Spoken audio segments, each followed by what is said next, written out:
Hello, my name is Kaitlyn, and I'm going to be talking a little bit about what due process is and the implications on the practice of social work due to due process. Due process is a state and federal government process that ensures citizens' fundamental rights are protected under the law. Some of those rights that are protected are the right to life, liberty, and property.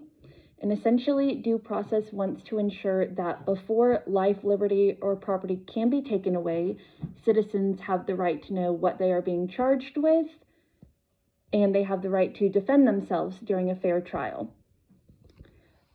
Also, the citizen should have a right to know what the ruling of that trial is.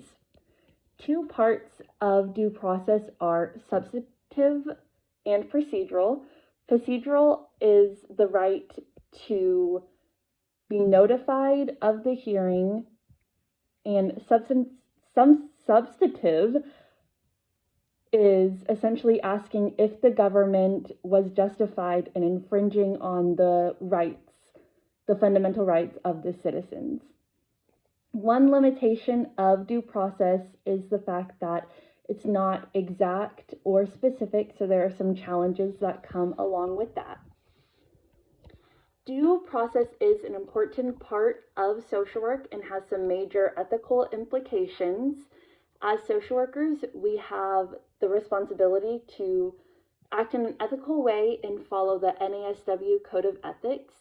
One part of the Code of Ethics is to fight for social justice, and a big part of fighting for social justice is ensuring that all people, including marginalized or at-risk or targeted populations, have their rights protected. So as social workers, we need to always ensure that those populations and all citizens and all people have their rights protected.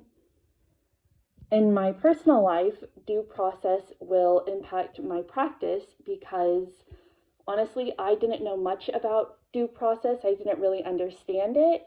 So it really made me consider how a client or a person who recently moved or immigrated to America or doesn't speak English as their first language or has a different learning ability would be able to understand their rights or know that they have certain rights. So in my personal practice, I plan on encouraging the dispersion of this information and advocating for accessibility with the process of due process, and ensuring that these rights are available in different forms and in different languages.